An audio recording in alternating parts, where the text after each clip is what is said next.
Y'all remember how dumb the deputies from Cherokee County, Georgia looked last week as they stormed into a house over the objections of the homeowner and then arrested her when she tried to call 911 for help? Well, it turns out that was way, way worse than we originally thought. A word of caution on the case of the Missouri doctor who was shot and killed during another separate home invasion in Fenton, Missouri. And we learned that not only has the Grant County, New Mexico bunny slayer been fired from the Grant County, New Mexico Sheriff's Department, but also the other three people who were present in the video were fired as well. And that has made it obvious that bunnies are not the only small animal subject to extermination. There's also an open season on rats as well. All of that on this week's episode of The Rebuttal. Let's talk about it.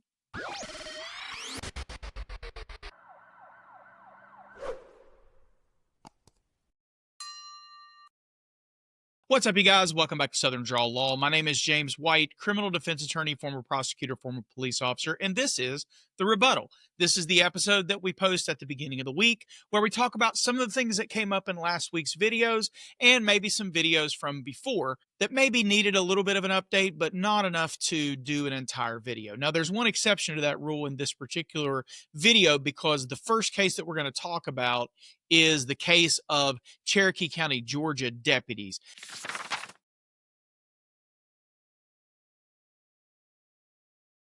And we're probably going to do a long form follow-up on that eventually. So I just want to hit the highlights to let you guys know how much worse this was than we originally thought. If you weren't able to watch the original video that came out last week about the warrantless home invasion from Cherokee County deputies of the home of Natasha Lopez down in Woodstock, I'd encourage you to go to the description of this video. We're going to have a link to each of the videos that we're going to talk about, the original long form video. So you'll be able to pause this, go back, watch the video, make sure that you're caught up with the facts before we start talking about the updates. But again, not a lot to cover here as far as the other two videos, but for sure, Woodstock is a problem. So if you remember, last week we covered Natasha Lopez from Woodstock, Georgia. Cherokee County deputies basically barged their way into her home under the auspices of furthering a felony traffic investigation. And it was bad enough. We went through the Bowie case and we talked about all of the things that would need to happen in order for this to be legal. Nevertheless, there's actually so much more wrong with this case. So let's just kind of walk through the stuff that we're just now finding out, because after the story broke, Natasha Lopez herself reached out to me and gave me all the details. So I'm just going to hit the highlights because, again, we're probably going to do a full-length follow-up on it. Suffice it to say, though, this is so much worse than the sheriff's department mentioned in their idiotic press release that actually proved the Monell theory of the 1983 case. Even the stuff they said was terrible, but it's so much worse. We're talking about unconstitutional home entries, not just one, okay? We're talking bogus obstruction charges, which you saw and we covered in the last video. We're talking about traumatized young children having to watch their mother be arrested, forced to give up keys to a second home where there was another illegal search, coercion, violation of Miranda, all kinds of different stuff, all over a cell phone, okay? So let's talk about the sort of sheriff's spin versus what actually happened. And again, I can't blame this on the sheriff because we don't actually know who made the statement, but this was all supposed to be in the interest of a protective sweep to secure a home. You don't get to secure a home that you're not lawfully in, okay? We know that under Bowie. And you can't be lawfully in the home if you're going there to arrest somebody if you don't have a warrant of some sort, right? According to Natasha Lopez, they actually arrested her son in the front yard, which means they were never in the house. And again, we understand because of the case of Bowie from 1990 that you can't do a protective sweep that isn't tied to a lawful arrest. Remember, a protective sweep is search incident to a lawful arrest. So if your lawful arrest existed in the yard, which I could still make the argument, and I will in a minute, that there was no lawful arrest. But assuming the arrest was lawful, the ability to sweep would have been in the yard, the wingspan. You can search, incidental to that arrest, what was within the person's wingspan, right? Their pockets, their person, their backpack, anything they could reach, and grab or hide evidence or whatever. You're allowed to do that. under SELA. But you can't do a SELA, that's search incident to lawful arrest, when you don't have a lawful arrest. And you certainly can't go to a new location where the arrest didn't occur and say, we think we need to search here because it might have evidence. Now, I don't know. There are a lot of motorcyclists who use their GoPros and their phone cameras to record their rides. And I'm assuming that for whatever reason, these deputies are of the belief that Mr. Helms recorded the ride and recorded some sort of felony fleeing. The problem is all of their evidence, according to Ms. Lopez, came from pictures and videos from the local flock cameras, and they were able to stitch together a person wearing a helmet, riding a motorcycle in riding gear, and eluding police. But there's no way to identify who the rider is. So I don't think they even had probable cause to make an arrest. And that brings me to their reasoning for not filing for a warrant. There are a couple different reasons that people don't file for a warrant. One of them, and the most prevalent one, is that they're just lazy. They just don't want to do the extra work. But sometimes what happens is we allow such forgiveness for police officers claiming ignorance or inexperience that sometimes it's just easier to ask for forgiveness than it is to ask for permission. And if you think about that, that's true in a lot of different aspects of life, but particularly as a police officer, if you go invoke a judge, then you're asking for the judge's feedback. And if you don't have probable cause, and even a judge that will rubber stamp a warrant for you after you've already busted into somebody's house, right? Even that judge might look at you and say, well, how do you know that the person who's on video on the motorcycle is the person that you seek to arrest for this felony, right? So they can't have a judge asking them those hard questions because the answer is, well, we don't know. And so then they can't be the 100% arbiter of probable cause. Remember, all it takes is to go back and listen to the oral arguments that's on the OYEZ website, that's OYEZ, for Terry versus Ohio in 1968, and you will hear lawyers and Supreme Court justices alike bumbling around, dancing around the definition of probable cause because nobody really knows what it means on a foundational, this is what I know deep down in my bone marrow to be probable cause. Nobody can really put their finger on what an actual definition of it is.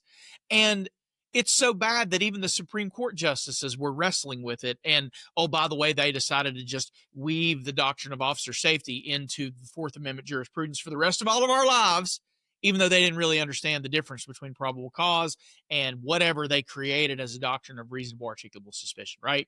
But the point is, the police officer, if he asks permission of the judge, then he has to display his understanding of probable cause and take the risk that the judge will have a different understanding of probable cause. If he does not ask, all he has to do is say, well, I had probable cause based on this, this, this, this, and this. And a court may ultimately decide that he didn't have probable cause, but there's at least a 60, 70% chance that this 21-year-old who ostensibly doesn't know anything about the law is going to fold to the pressure and just plead guilty to something, right? That's what they're counting on, and that's what they're trying to do. They wanted to teach the Lopez/Helms family a lesson about complying with the local cops. We're going to find out who's going to be doing the teaching and who's going to be doing the learning in this particular situation, because they botched this a lot. We're talking about something that happened several days earlier that they're investigating that might be on video, but there's no hot pursuit. There's no exigent circumstances. There's no blue lights. There's no lawful arrest upon which to base a protective sweep of the home. And apparently, according to Ms. Lopez, and again, I'm going to do a long form interview later, possibly, to try to update this, but there's so much more to this. So really, guys, keep your eye on that story out of Woodstock.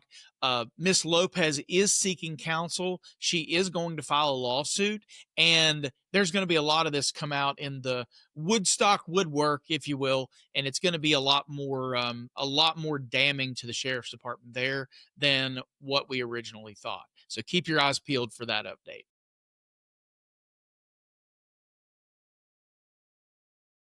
Moving on to the second story on our docket this morning, we have the Missouri doctor who was tragically shot and killed by St. Louis County deputies who were entering his home in order to make another unlawful warrantless arrest.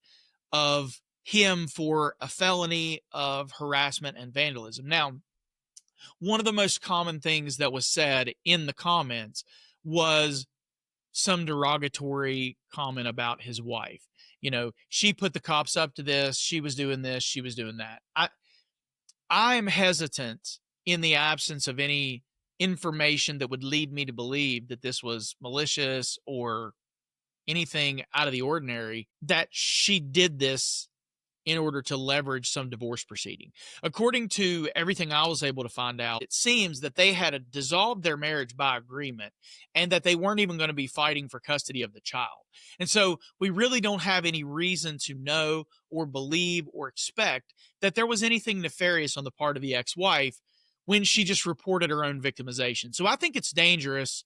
I jokingly say you better be careful not to blow out a knee jumping to conclusions on this kind of stuff, because look, I don't know what was going on in Dr. Lannis's mind. He looked like a very troubled person. And there were people in the comments that challenged me because, you know, everybody knows everything in the comments of social media. So there were people that challenged me as like, well, I disagree that he was in mental distress. Look, you can think what you want. The only thing I have to lean on is my experience of answering thousands and thousands of 911 calls over a 10-year career in law enforcement. Maybe you have more than that. Maybe you have some sort of experience. I'm not here to argue that I'm right. I don't have an emotional attachment to being right. What I'm telling you is that I am trained to train other people in how to recognize mental illness and what it looks like when a person is experiencing emotional distress and having mental health issues. Okay. When I see Dr. Lannis come to the door, what I see is a person who was completely disarmed at first, who thought this was, maybe had no idea what this was about. And then when the police started making it clear they were there to investigate him, he started to panic and he didn't know what to do. And you can see it all over his face. And you can see that there's a person standing in the doorway under severe mental stress, trying to stall so that he can make a decision as to what to do. And he doesn't have any good choices. And ultimately, I believe he ran back into that house, not because he was armed and wanted to put the gun somewhere else. That's easy enough to solve. Like, okay, guys, you're going to take me to jail. I want you to know I have a gun on my side, so don't kill me, right? That's an easy enough problem to solve. I believe he went back in the house to do something irrational with a firearm. That's what I genuinely believe. That's what I saw on his face. You don't have to feel that way. You can say whatever you want, believe whatever you want. That's what I believe. And that's what I'm basing my commentary on. So I think we're dealing with a person who was having some serious mental health issues, and it would not be the first time in history nor the last time in history that those mental health issues are going to get projected onto the other people that were in his life. And I don't think it's fair to this grieving family to assume that simply because they reported their victimization at the hands of Dr. Lannis, that he was somehow innocent simply because he got victimized by the police. Both these things can be true at the same time, okay? She can be a victim of his stalking, harassment, vandalism, whatever, and then he can be a victim of the police because of their warrantless entry. But ultimately, he is deceased today because of the fact that A, they broke into the house without a warrant, and B, he did something really irrational with a firearm after the fact, okay? So nobody wins a case like this. Everybody loses, but I don't think it's very fair to assume with no other information that she somehow is evil and entangled in the government's handling of this situation.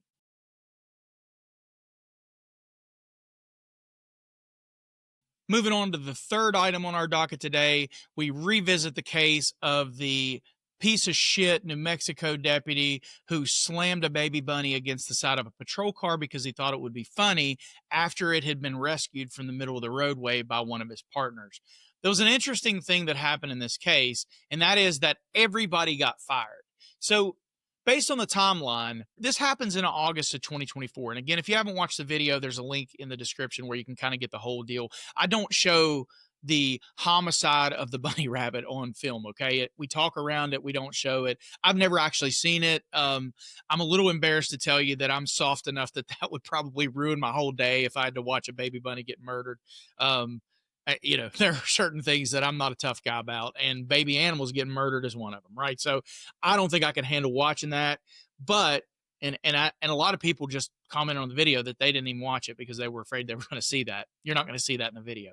It's just conversation about the case. But Either way, basically what you have is you have these 4 guys that are out on this patrol shift. They find this rabbit, and then they're kind of like, playing around with it, whatever. Well, one of the guys was going to set it free, and then this Deputy Gomez, you can actually see in the video, he pointed his taser at the officer that was going to turn the bunny loose. So this case has actually resulted in charges of aggravated assault against Gomez because, according to Salas, he pointed his gun and pointed his taser at him. Well, you can see the taser getting pointed, but again, we don't know whether the taser was turned on. There's a lot that we don't know. What we do know is that all these charges went to a preliminary hearing and everything was dismissed except for the extreme animal cruelty charge. So, and according to this news report, we'll pull it up here and we'll go through it, and that'll tell us kind of how we got here and what the posture is moving forward. So this comes to us from Silver City Daily Press. It says, sheriff fires deputies in bunny incident. The 4 Grant County sheriff's deputies involved in a case of animal abuse 1 year ago are being fired. Deputy Alejandro Gomez was charged in the August 2024 incidents where he was accused by Deputy Marcus Salas of throwing a bunny against a patrol vehicle. Video was posted to social media groups of the incident, which took place when Gomez, Salas, Corporal Torres, and Sergeant Brandon Reese were on patrol near Hachita on August 16th of 2024 as part of the Operation Stone Garden, a federal grant that pays local law enforcement overtime for assisting U.S. Homeland Security with border patrol and drug interdiction. And so they charged him with felony extreme cruelty to animals, and that was bound over. But here's what happened. In that incident, Salas testified that Gomez took Salas's phone from his hand and ran through the office while they were on overnight duty. Salas chased him to retrieve his phone, and Salas said that Gomez pointed the stun gun, which was turned off, at him. So there would be an argument. Whenever you're going to charge somebody with aggravated assault, you have to be able to prove that the instrument they were using was capable of causing serious bodily injury or death. And so it's possible that the judge would have taken the position that everybody agrees that the taser was turned off, and if it's turned off, it's not capable of causing serious bodily injury or death. Remember, we talk about this all the time. One little wrinkle, one little detail changes everything. If the taser's turned on, then you pull the trigger, something happens, it could cause serious bodily injury or death. If the taser's turned off and you have a lawyer smart enough to make that argument, how do you make a taser that's turned off work? You can't cause serious bodily injury or death with a taser that's not turned on. Okay, that fails the aggravated assault. Later, when Gomez had removed his tactical vest with his stun gun, Salas testified that he himself picked up the vest and taunted Gomez, who then unholstered his weapon and pointed it at Salas. Now, I would make a completely different argument about the pistol, right? Because if the pistol is in your hand and loaded, which it should be if you're on duty, and charged, then that should work. But the other 2 deputies testified that they did not see him point his gun or his taser. And so you've got 3 against 1. It failed probable cause, probably because the judge, to be honest, just didn't want to bind this over based on the conflicting testimony. But again, this got reported in August of 24, and according to what I've been able to find in the news, Villanueva did nothing. And later, this Salas ended up reporting it to the New Mexico State Police, and the New Mexico State Police are the ones that actually got the charges brought for this felony cruelty to animals and all this other stuff, right? So I don't really know whether Villanueva has decided to fire all these people, because my initial thought was kind of not fair that he's the one that reported this misconduct and he's the one that gets fired also. But again, you don't know to what extent he was also involved in this misconduct. It sounds like you got a bunch of freaking 25-year-old idiots that don't have any business having badges that are sitting at the office when they're getting paid on federal overtime, pointing guns and tasers at each other and stealing each other's equipment. It's really ridiculous. And maybe he was fired because he's like, hell, you were basically sucking up overtime while you're doing nothing. So there may have been some stuff that came out in the investigation that justified the termination of all these deputies. So I don't really know. It's hard for me to say. I hate that the guy that reported the misconduct got fired, but at the same time, we don't know what was uncovered in the process of the investigation. And of course, Villanueva doesn't want to tell us. Anyway, that's the updates for this stories for this week. I hope you guys are enjoying the rebuttal series. I'd invite you to come over and check out the Substack community. It's absolutely free to join. It's an interesting dynamic there. We've got a good, strong community, so I'd invite you to join. You can join on a paid tier if you want, but that's only for people who want to support the channel monetarily. I don't put anything on Substack that people have to pay for.